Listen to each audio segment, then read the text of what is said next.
Welcome to the Buy Box Experts podcast. We bring to light the unique opportunities brands face in today's e-commerce world.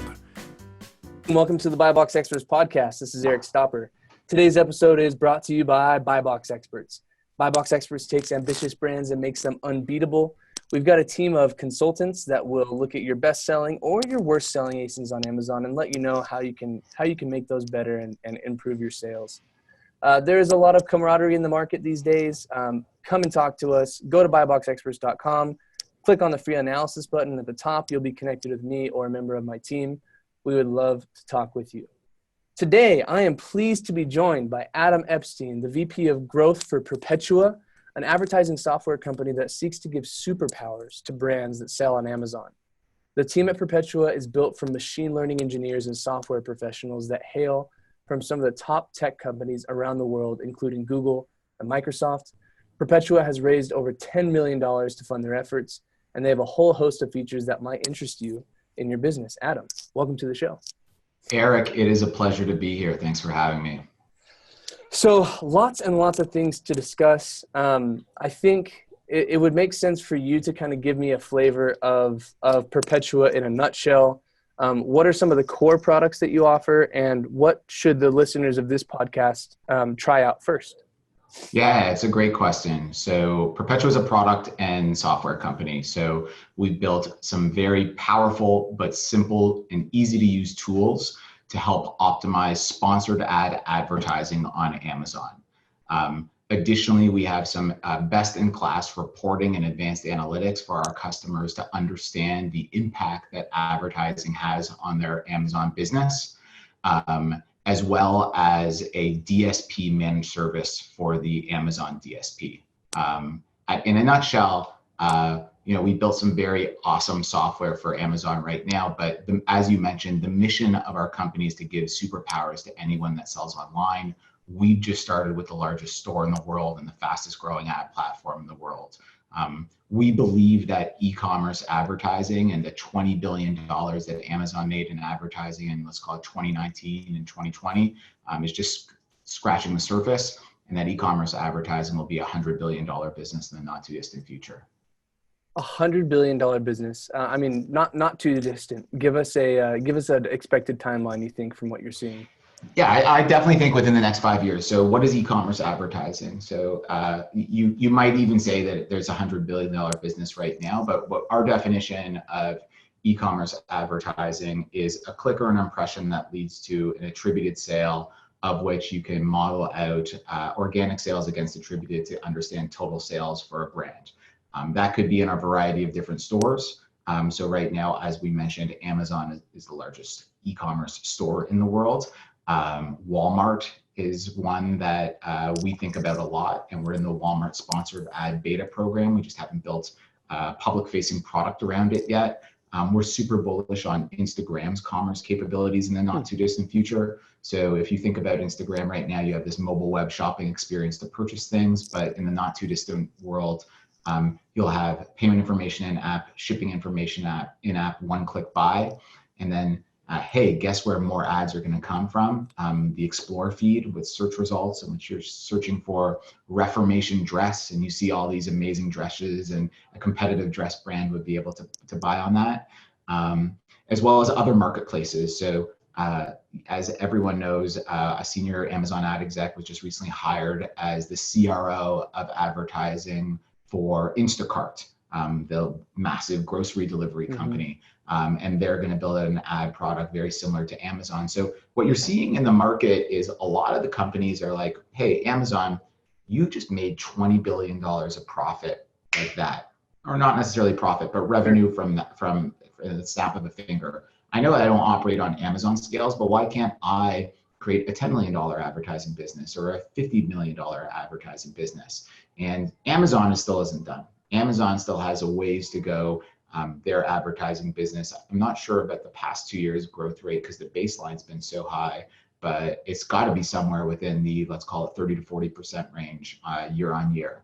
So that will continue to grow, and we're pretty confident that Amazon will quickly be a 550 billion of the 100 billion within those 5 years for sure. Yeah, it seems and I think I've heard you mention this on some other podcasts as well, that they discovered that they're this, maybe they didn't intend for, on this at the very beginning, but they discovered that they're a media company, right? That it's all about the media buys, and Amazon has evolved into this pay-to-play model. Talk to some of my listeners who are a little bit smaller, who are trying to get into Amazon. If it's pay-to-play and everybody else that I'm selling against just has a bigger stick than I do, right? How are these newer sellers going to gain the traction that they need to become a big seller on Amazon? Yeah, so that's a great question. So, obviously, newer sellers aren't going to be selling high volume, and we talk high volume, we're talking multi-million-dollar SKUs out of scratch. Newer sellers are typically coming up with niche products that have lower search volume, which are less competitive than, let's call it, toilet paper as an example, or granola bar as an example. The smart, smaller sellers are those that are finding underserved products that have low search volume on Amazon, that haven't really necessarily have a flagship product that people love with lots of reviews and a great price point. And there's definitely opportunities for those smaller sellers to build a business and scale that business rather quickly. So identifying the right product is really, really important. Identifying an uncompetitive category with product differentiation, to whatever extent one can build a brand, is obviously absolutely paramount. And if you tack on all those factors, at the end of the day, regardless of advertising, great products usually win, whether that be on traditional retail or Amazon. But there's definitely opportunities to light fuel to the fire with advertising in a very strategic way for smaller sellers. So that begs a couple of questions. Thank you for that, by the way. When I'm talking about a niche product, sometimes, and I think this is probably ubiquitous across all of them. I can't think of an example that goes against this norm, but they have some way of describing their products that is very unique, right? It's with Trevor George, brought him on the podcast. He has that like umbrella thing for purses, so that your purse doesn't get wet. And he had a very specific keyword that was associated with that didn't exist on Amazon. Same with like Kizik. They do hands-free shoes. It's not a thing, right? Nobody's searching for that. No one was searching for fidget spinners. And so is a lot of the effort that goes into these niche markets, should it be biased towards building its own keyword category, or is that too expensive? Are they just trying to get scraps at the very bottom of the funnel on Amazon? How do they build these niches into something a little bit bigger? Does that make sense? So look, happy to discuss keywords in advertising, but at the end of the day, does your product solve a pain point for consumers is obviously absolutely paramount. Then once you have that, that's obviously table stakes. Being able to thereafter identify ways in which you can describe or market your product, such as something that someone can search for within 1 to 2 search terms, or not 1 to 2, maybe 2 to 3 search terms. We didn't necessarily have a great example in the 2 that you mentioned, but maybe like umbrella cover, or that's a horrible example as well. I don't know why we're fumbling on examples here. Talk to me about Mike's Hot Honey. I feel like that's a product that is niche, and I've never even thought to search for hot honey ever. Maybe I'm outside the norm. It sounds like this specific kind of quandary applies to them. Yeah, so let's back it up a little bit, Eric. So you're referring to one of our customers, a company called Mike's Hot Honey, who sells this really awesome chili infused honey.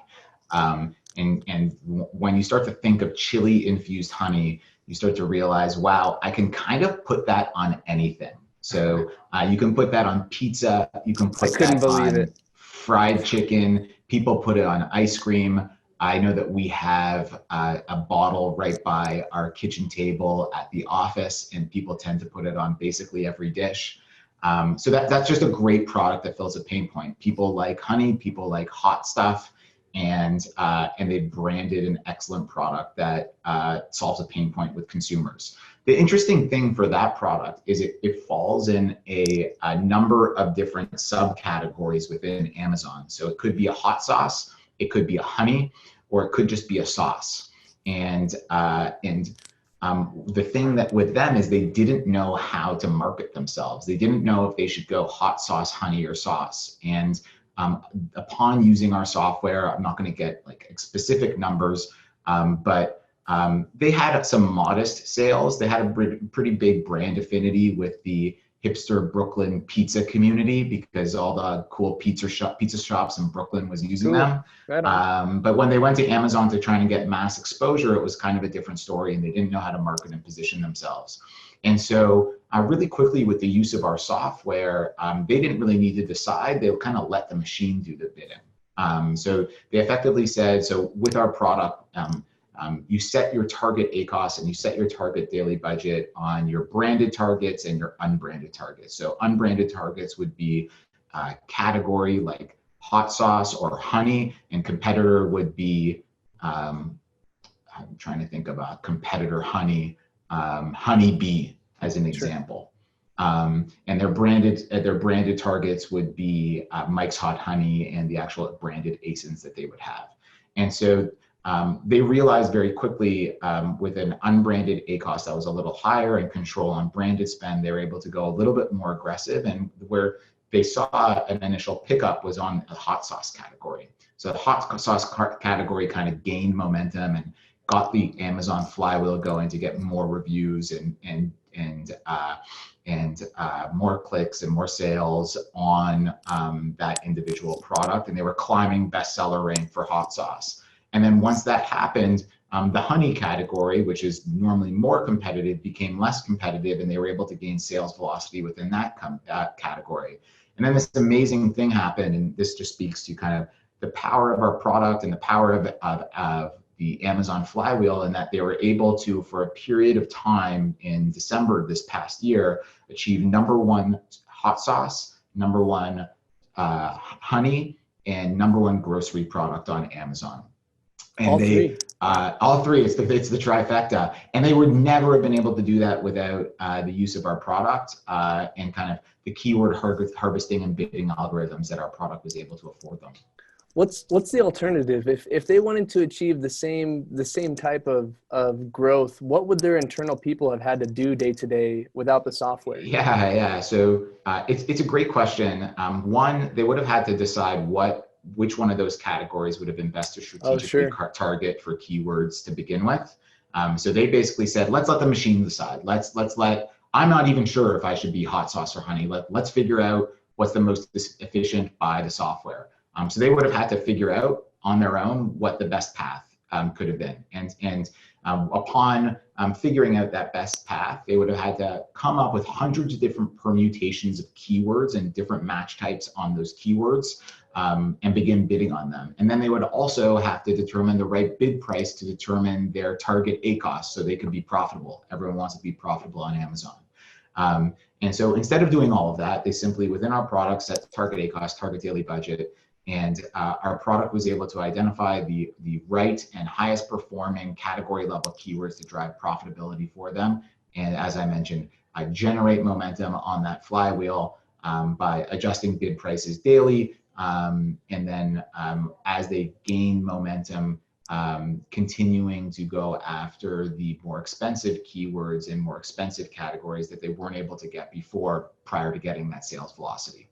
Now, is there a statistically significant, I hate to say rule of thumb because that's almost redundant, but almost like a magic number when it comes to gathering enough data for the Perpetua software to start giving you those kinds of insights? Like, how many sales do I need to get before I can say, yes, hot sauce, like that's the one? Yeah, so it's a great question. We're a big data, machine learning, AI company. Anytime that you talk about data, the amount of data that you provide, we call it our ad engine, the smarter it gets. So any customer that we begin working with, we never guarantee amazing results, but our goal in the first 2 weeks of working with the customer is to collect that data, is to transition the existing campaigns to our Perpetua managed campaigns as efficiently as possible, while also identifying low-hanging fruit opportunities for growth. Within weeks 2 to 4, we start to get really good performance, and those efficiencies are identified, and you can use the strategic levers within our product to begin optimizing your campaigns with that human input that you seek and desire. And then from a month onwards, it's kind of what I like to say, choose your own adventure. So it's up to you to determine the strategy. If you want to be super, super aggressive and you're like, hey, you know what? I want to climb bestseller rank regardless of ACOS. Let's dial it up and go for it. Or, hey, I want to scale things back. I've seen what the initial data set will provide me. I want to focus on profitability and having a more stable sales cycle. You can use our levers within our product to do that as well. For some of these younger entrepreneurs who are running these stores and even people who may have gotten hired into a position that is requiring them to make some higher level decisions, what kind of resources would you point these people to figure out like which of those stats to measure is the most important for their business? How would they go about figuring those kinds of things out? Yeah, so Eric, I'm not going to shock you by saying profits are really important. Sure. And revenue is really important. But I think let's call it sophisticated Amazon statistics that I think are really important. Or let's begin with statistics that I like to actually say are vanity metrics. So I think attributed sales and ACOS are vanity metrics. To say you have X number of dollars in attributed sales and my ACOS is whatever, like it doesn't matter. What matters are your total sales. What matters are your organic sales. We introduce a concept called blended ACOS. So it's ACOS over total sales, tracking organic keyword rank. If you're having a super aggressive, let's call it growth strategy, you want to know like top of search share of voice on flagship category keywords. Like those are all, I would say, advanced Amazon metrics that really convey the true health of your business beyond attributed sales and ACOS, which are really just very narrow metrics that can be gamed in a manner that is unenlightening to determine the health of your business. Yeah, when you were mentioning the fact that you set this this kind of spend threshold and a target ACOS, that seemed a bit counterintuitive, right? Because I can make your ACOS whatever I want it to be. You know, if I just want to bid on branded keywords all day. So does the tool incorporate total return on ad spend? Does it look at at the total revenue, the GMV that you're getting, and then compare that to how much you're outlaying with your advertising dollars, and that's what you're setting as your efficiency threshold, or is it still tied to ACOS? Yeah, so that's a great question. And so a fun thing that we do with a lot of our customers, specifically new ones that we onboard, typically if people are working with let's call it a bad agency or unsophisticated Amazon advertisers, they'll be spending way too much money on branded traffic. So we have a case study with Crocs, one of our flagship brand partners, who couldn't control their branded spend and had a very narrow budget in which they didn't know how to properly allocate their budget to drive incremental total sales. So within our product, they set a very modest branded strategy, a branded advertising strategy, and went much more aggressive on unbranded and category targets, and unbranded category and competitor targets. And so while in doing so, their overall ACOS over attributed sales would go up, their total sales and using advertising to create that, proverbial momentum on the Amazon flywheel, that was being achieved. So while if you're looking at ACOS, hey, their ACOS went up by 30% or 20%, I'm just throwing raw numbers out there, but their organic sales went up by 50%, their total sales went up by, let's call it 20%, and their profits increased as well. That's one of the fun things, in a lot of our onboarding calls with new customers, they'll say, hey, look, like my ACOS is a little bit higher. Like, why is that? I thought you're supposed to lower ACOS. I'm like, but here, look, your total sales total are going numbers up. Have gone your organic sales are going up. Don't use ACOS as a metric to determine the health of your business. Use that as a lever based on the segment that you're targeting, whether that be brand, category, and competitor, to dictate your Amazon ad strategy. So it's a proxy for advertising aggressiveness, depending on the segment that you're going after.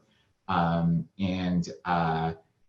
And so long as you're using it in that and not using it to determine like as a health metric, I think that's a really important Overall distinction. success is not, ACOS is not found to indicate that.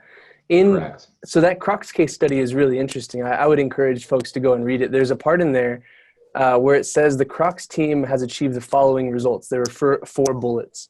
Cool. Improved team efficiency, ability to focus and scale on bringing incremental sales and consumers to the brand, more time for strategic initiatives. So it sounds like those three, right? Like increasing sales and making it easier for the team to work together. The fourth one was what was so interesting to me, because you've got this team of machine and data analysts, right? The fourth bullet point says incremental lift on expected and predicted consumer behavior. And so I have so many questions about a statement like that, right? Like, can you walk me through what that bullet point means? How do you guys track consumer behavior? What kind of metrics are you looking at to be able to predict, and then being able to measure those predictions as well? Yeah, so that's a fantastic question, and we're really proud of our work with Crocs. They're an awesome brand, and one of the things that I'm going to back it up a little bit, Eric, and sure. One of the people that was quoted in that is a woman named Megan, and Megan also has an awesome quote that I share a lot, in which she says, when people ask me about Perpetua, I do not describe it as a bid optimization product. I describe it as an empowerment product. And so what does that mean? So if you think about Amazon advertising, we like to bucket in three tactics. The pillars of Amazon advertising in three tactics. Tactics, which are tactics, strategy, and performance metrics. So what are the tactics? Tactics are keywords, bid prices, match types of campaigns. Strategies are growth, profitability, brand defense, launch a new product. And then performance metrics would be, total sales, blended ACOS, organic keyword rank, share of voice. So because Amazon advertising is so manual and so cumbersome, we're just of the view that too much time is spent in the tactics. And philosophically, we believe that more time should be spent on executing strategy. And those strategies should be guided by insights with advanced analytics and reporting that, frankly, Amazon does not provide. So again, Amazon's key metrics are attributed sales and ACOS. We determined that that's not the important part of our business.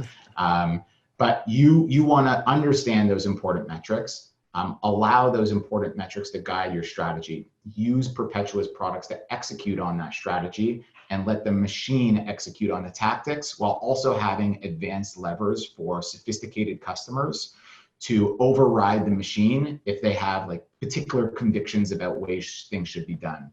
So Megan and the Crocs team, their biggest issue was that they were spending way too much time in the tactics, and they weren't able to even think about strategy. They weren't even able to think, how should I launch this new product line? Or a question that I love to ask a lot of our new customers is, when someone searches your brand, what do you want them to see? Those are the type of questions that are like really, really challenging. And so we don't have the answers to that, but we coach our customers in using our product to execute on the strategies that can hopefully provide them with those answers. Yeah, on the website, it says that Perpetua leverages AI to enhance human creativity, not to replace it.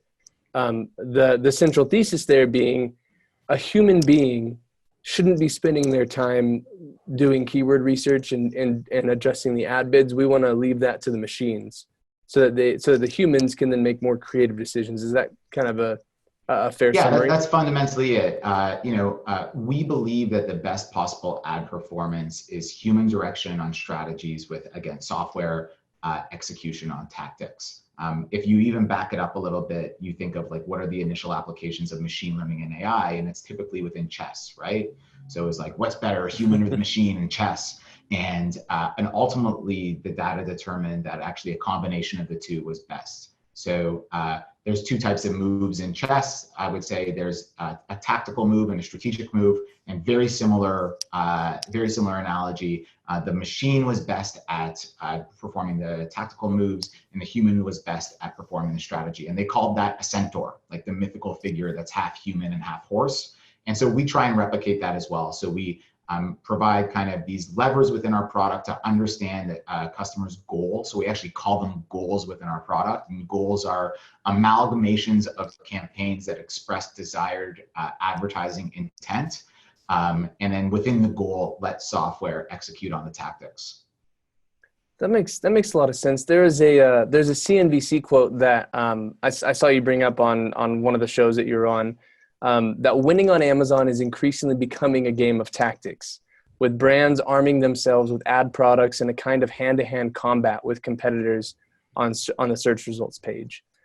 So this speaks to the idea, right? Like, if you are able to properly and with scale execute all these given tactics with a solid strategy behind it, you're going to be the winner. And so, yeah, actually, I want to qualify that. You won't be the winner. That's table stakes for selling on Amazon right now. You have to go to battle with the best possible products. You can't be doing this on your own. And so you won't necessarily be the winner, but you can. I'm just continuing down with this metaphor, but you can fight in the battle. Whether or not you win could be up to you, could be up to the product, could be up to the strategy that you're trying to employ. But if you're not using the best possible software to assist you in optimizing your campaigns and to execute on those strategies, it's going to be a very, very significant challenge to win on Amazon. But the next piece there is that,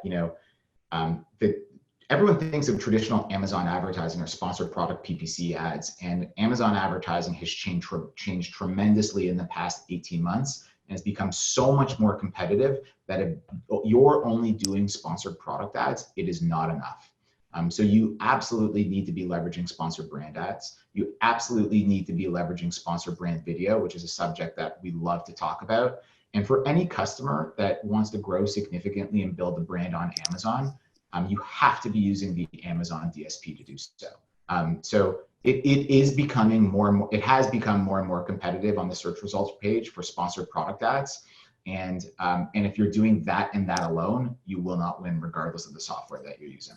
And for those who are listening who might have a smaller store, a smaller presence on Amazon, understand that when we talk about DSP, this demand side platform and the sponsored brand videos, you'll get there. Right? Like Adam was saying earlier, get the fundamentals down, find a niche, build a really great product, and advertise for the keywords that make the most sense. And you'll get to the point where you can drop the 35 grand minimum clip for those DSP managed services through Amazon. And so wait, so Eric, there's a couple things there.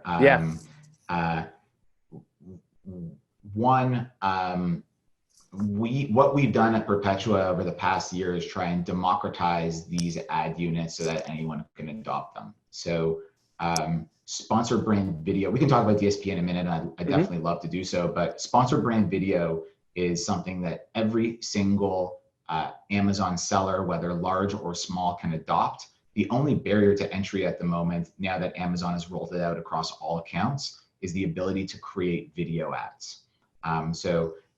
Video ads are typically very expensive. They cost anywhere between $10,000 or in the thousands of dollars, sometimes 5,000, sometimes tens of thousands of dollars. And so we believe that video is the future of e-commerce. If you look at what's going on in China and the proliferation of video as a means of engaging customers, whether that be via live chat apps, whether that be within Tmall and Alibaba, it allows us to understand that North American e-commerce marketplaces are going to adopt video as rich and engaging ad units because people want to interact with video. It's the same way that video became the best means of advertising on Facebook and Instagram over the past 5 years. It's going to happen on Amazon. And sponsored brand video is Amazon's first foray into video. Right. So for those that aren't familiar with sponsored brand video, this used to be known as video in search. And as Eric mentioned, you used to have to go with a 35K minimum IO to Amazon to launch these video ad units. Over the past, let's call it 4 to 5 months, Amazon has been slowly releasing this to certain seller and vendor accounts for the ability to launch these ad units on a PPC basis. And these ads would live at the bottom of the fold on mobile within the search results page, looking very similar to a sponsored product ad. Now it's on desktop, and Amazon is continuing to show more ad inventory for this. So we, through our partnership with Amazon, jumped at the opportunity to be design partners for the sponsored brand video beta. And we work very closely with their product and engineering team to build what we believe is the best optimization, and wait for it, video creation product and market. So we just said video creation is very likely the biggest impediment towards opting into this ad unit. So we initially thought that, you know, smaller sellers would be the ones that would need video en masse. And then we started talking to our larger brand partners, like a company like Crocs, and they're like, look, we have 1 to 2 brand marketing videos a quarter. We have hundreds of thousands of ASINs. We want to take advantage of this ad unit for all of our ASINs. We would love an auto video creation tool. So we built a very simple and easy to use tool in which you select an ASIN, you select 4 value props, and a video is created like that. And you're able to launch sponsored brand video if you have 10 products for 10 products, if you have 100 products, 100 products. Additionally, go ahead. Yeah. Wait a second. I want to make sure that I understand. So in the automatic piece of this, is it just taking the pictures from the listing and doing like pan across and like active infographics? Are you That's guys exactly using it. Okay, I was gonna say, is this like a deep fake thing? Are you creating people?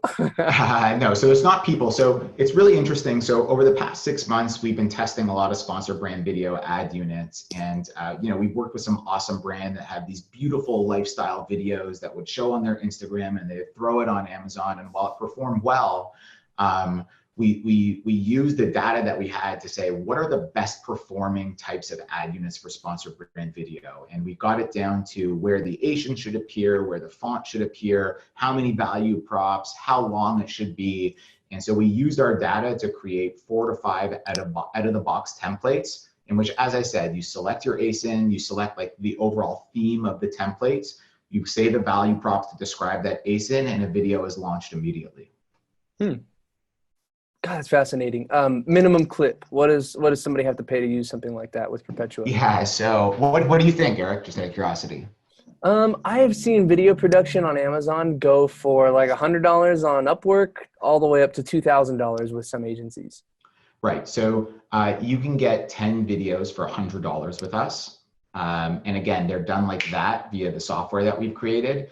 And additionally, if you're a larger brand, what we'll do is we'll work with a larger brand in which they can create like their brand guidelines and brand templates, and we would make a custom video for, a larger brand for $1,000.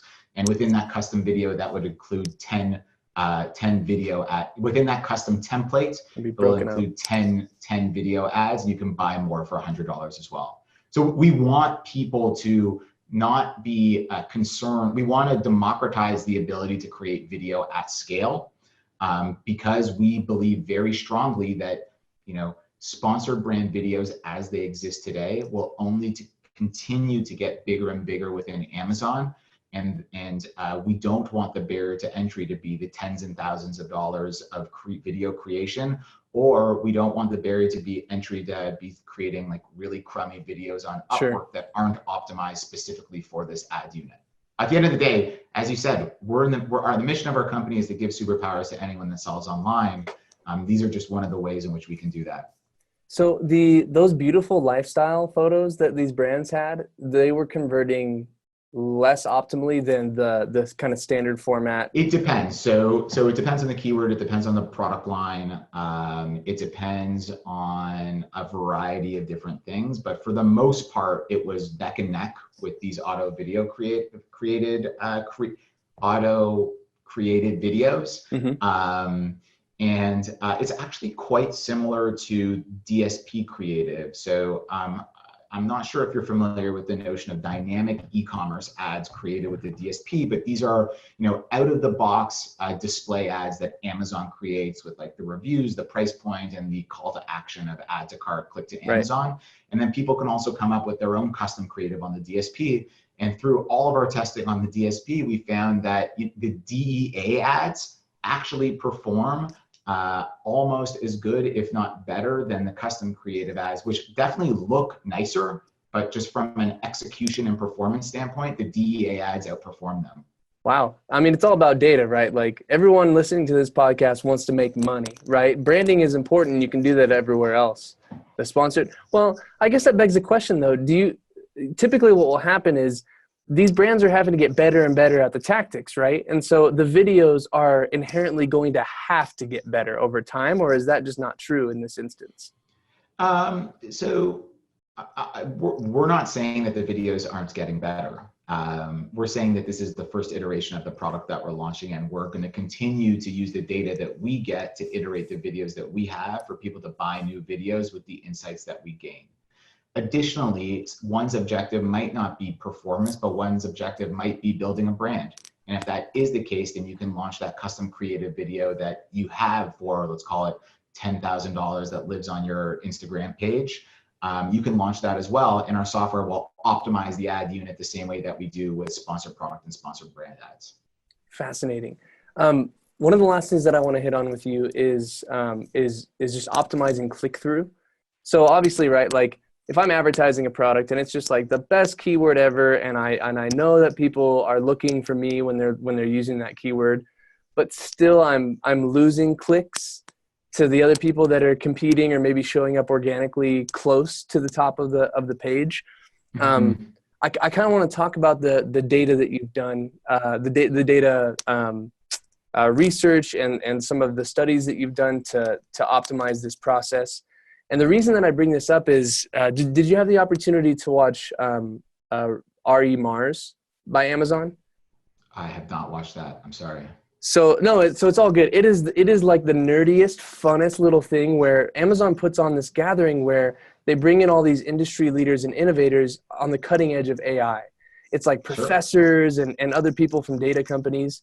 So in that, Jeff Wilke, the CEO of Amazon Global, he talks about how Amazon's ranking algorithm has evolved from human curators, right? Like humans putting where products should go in the beginning, to now these processes called collaborative filtering.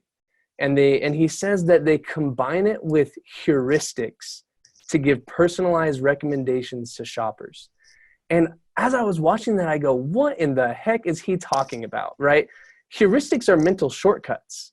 So Wilke's telling us that we're making crappy decisions as customers, or at least suboptimal decisions.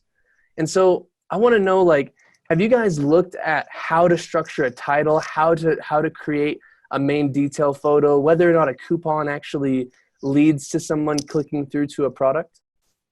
It's a great question. Admittedly, we haven't done as much as we should on the content optimization piece, but we could. I think to your point, in kind of optimizing for click view rate,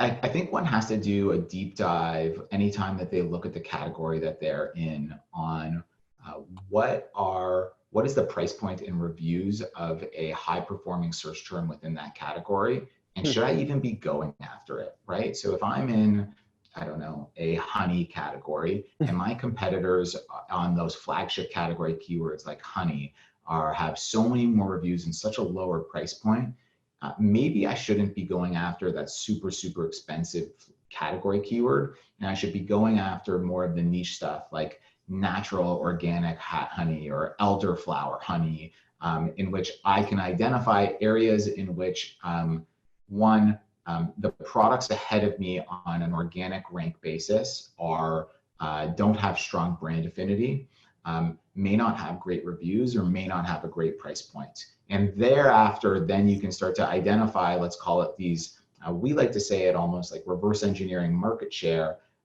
figuring out the keywords and the way in which you should target to kind of find those swim lanes within your category to drive the best possible results. I think that makes a lot of sense. So to those who are looking at advertising softwares and they're trying to figure out which one is the one that they should go with, what do you talk to them for a second? Make the case for Perpetua. Why are you guys better than anybody else in the industry? Sure. So everyone says they're going to get the best possible ad performance with their product. So I'll be the first to say you'll get the best possible ad performance with Perpetua. But I think why we're, I would say, better than any other company in this space, if you look at our product and you look at the way any of our demos and any materials that we come out with, we are design and experience junkies. We take great pride in creating an awesome design and product experience. We like to say that we're the Zoom of e-commerce advertising. We're on Zoom right now. Zoom just works. There was lots of video companies over the past X number of years. They all weren't that great, but guess what? Zoom is amazing. It's a $50 billion company right now, and their stock is killing it because it just works. And that's the case with our product. It's simple and easy to use, and it just works. Additionally, through our partnership with Amazon, we've been first to market to optimize every single Amazon ad unit and reporting functionality since the beginning of 2019. And then lastly, we're priced very competitively to our competitors. We're not the cheapest product in market, but we're priced very competitively in that we want every single person, whether you're a global CPG brand or a small seller, to adopt our product. And I come back to the Zoom analogy, the same way, two people can be on a Zoom call to a massive enterprise level organization. That's the way that we built our product. We've democratized these ad units and services. And on account of that, we think that through the performance that one gets via our engine and the empowerment that one gets via execution from our strategies, you're going to feel empowered, just like Megan from Crocs. Right on. That's a great answer. Adam, how do people get in touch with you? So you can go to perpetua.io and chat with anyone else. And if you want to chat with me, I'm adam.epstein@draper.ai. Awesome. Adam, thank you so much for coming on the show. This was fun, Eric. Take care. Thanks for listening to the BuyBox Experts podcast. Be sure to click subscribe, check us out on the web, and we'll see you next time.